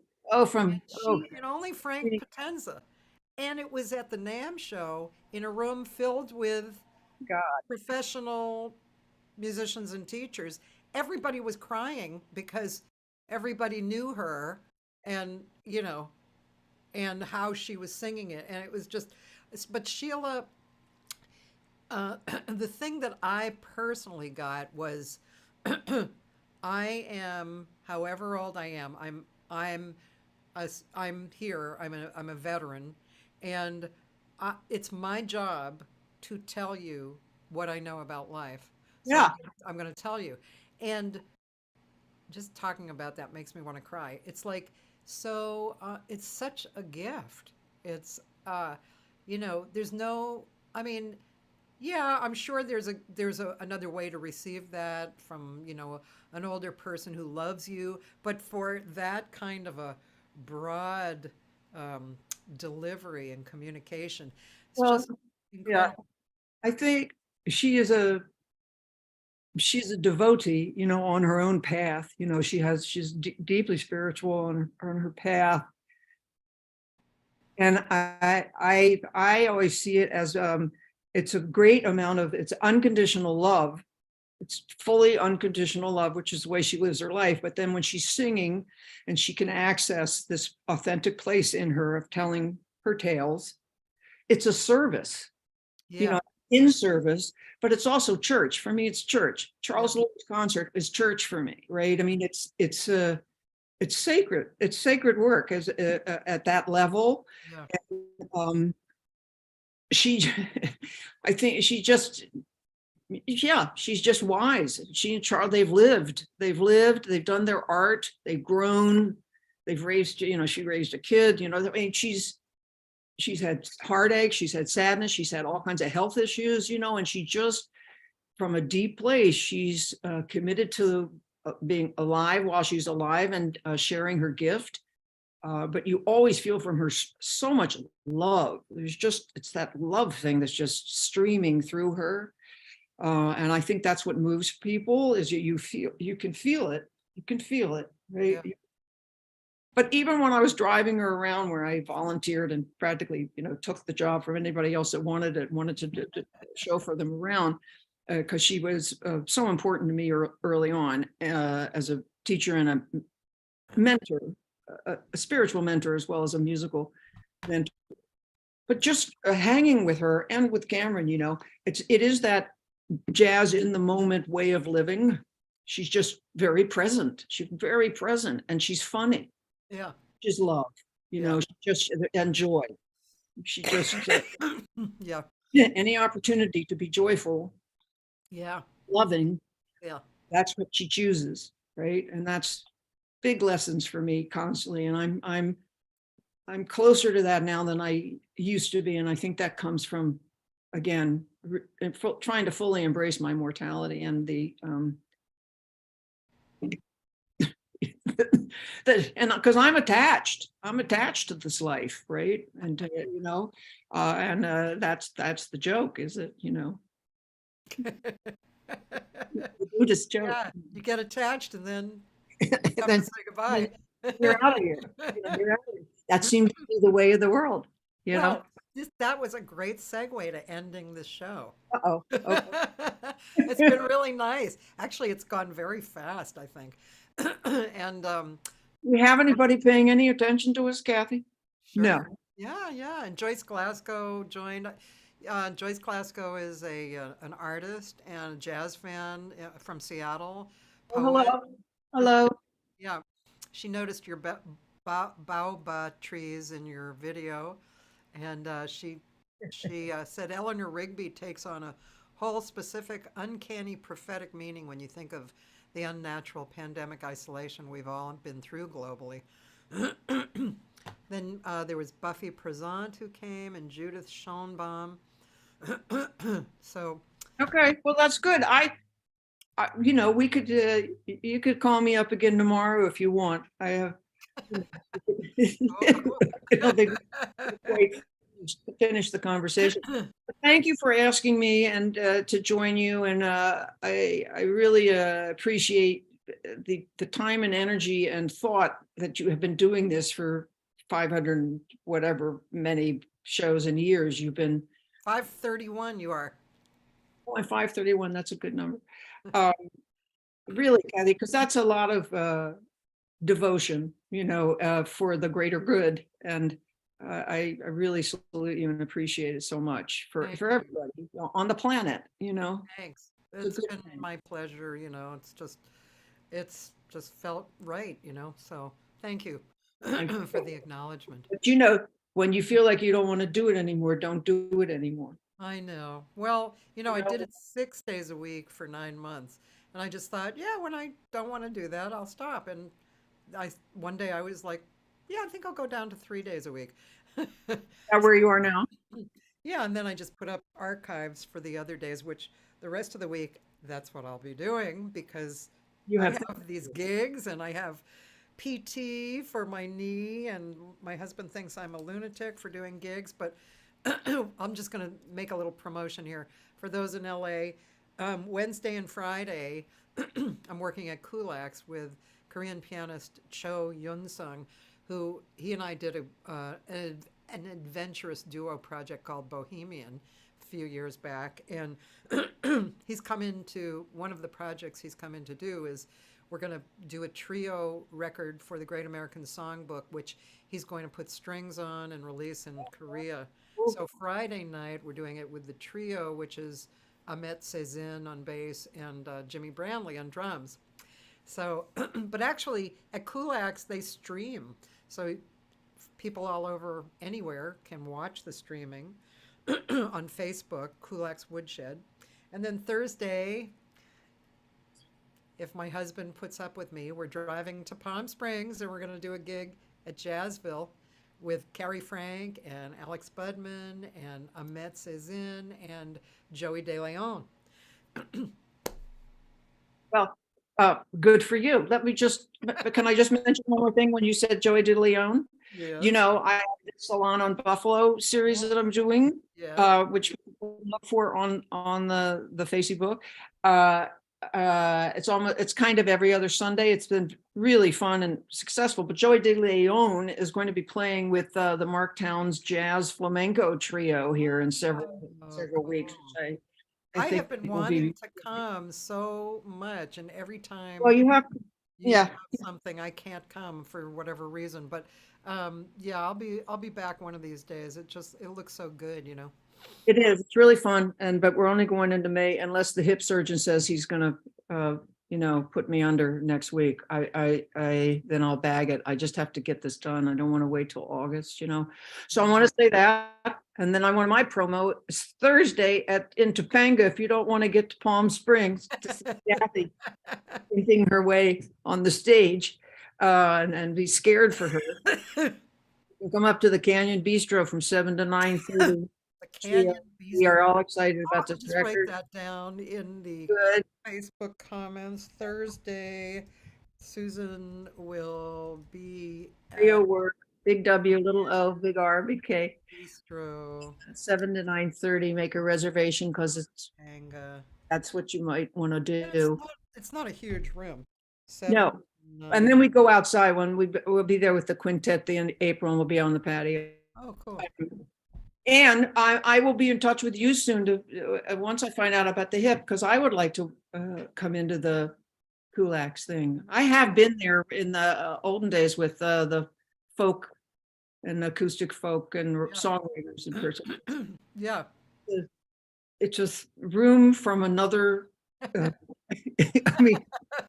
I mean that in the nicest way, and I hope you're helping him keep it. They've always struggled with trying to pay the rent. So Yeah.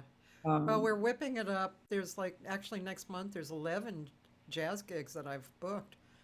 That's pretty good in the month, and probably more. Also booking the folk people as well. No, I'm All of that's done.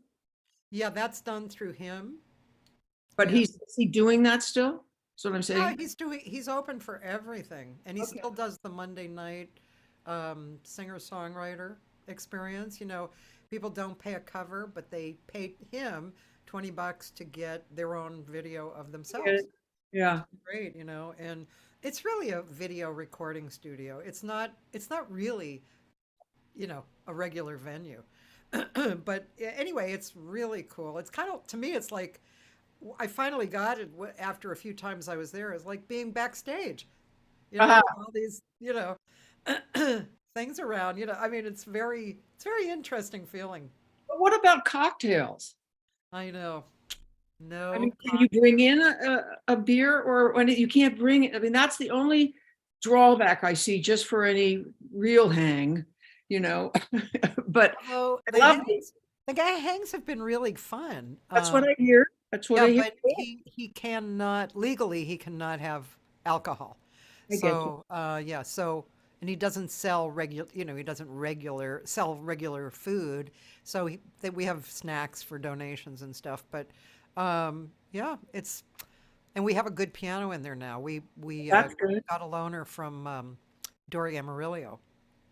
Oh, oh, Yeah, how so nice. it's actually a really nice piano, which is a real boon for attracting good jazz pianists, which Josh Nelson is coming in. Otmaro played on it. Mitch Foreman played on it. I mean, it's been really nice. Well, and I love that it's an opportunity for people to be able to have a really decent video. Yeah, yeah, I You know. know, I mean, as well as the streaming, but to have something with really good sound and several Yeah, cameras and all of that, that's a real boon. That's a real it is. reward. And they even take a Pro Tools session also. So if somebody wants the Pro Tools session from it, they can pay a little extra and get the Pro Tools and stems. That's Bring it cool. back to the studio, tune whatever they want. So that's Cool. kind of cool too. Well, good work, Kathy. Thanks, Again, Mama. Thank constant you. good work. All right, good luck to your knee, Thank you. you know, and you can always bail on Thursday. I know. I just saying, you don't want to, don't want to. My fear for myself would be, that, but you asked the PT would be that They you in. said I wouldn't damage myself, if I didn't fall or anything, Uh-huh. that I might have more pain. So that I think I can handle. You be I don't sitting, know. will you be sitting in a chair? Yeah, yeah, yeah. I'm not going to stand up. That would be ridiculous. Okay. I'm definitely sitting down. I don't know if I'll have my leg up while I'm singing, but I'll sit down, on some kind of a stool or something. Well, I'm sure the audience will commiserate. So, I'm sure. what a trooper this woman is. She's coming with a new kneecap. All right, I'll leave you alone. We should go. It's way past time, and there should be lunch now. Lunch should be served now. All right, Thanks again. Suze. I had a good time, as you can tell. So, if Me whoever too. somebody bags you, I can always sub. Okay. Thanks. Thank you. All I'll right. see you. Thanks, honey. Thank you, babe. All right. Onward. Okay. Adios. Have a good day. Good luck tomorrow. Thanks. Wayne, tomorrow? Oh, surgeon. Yes.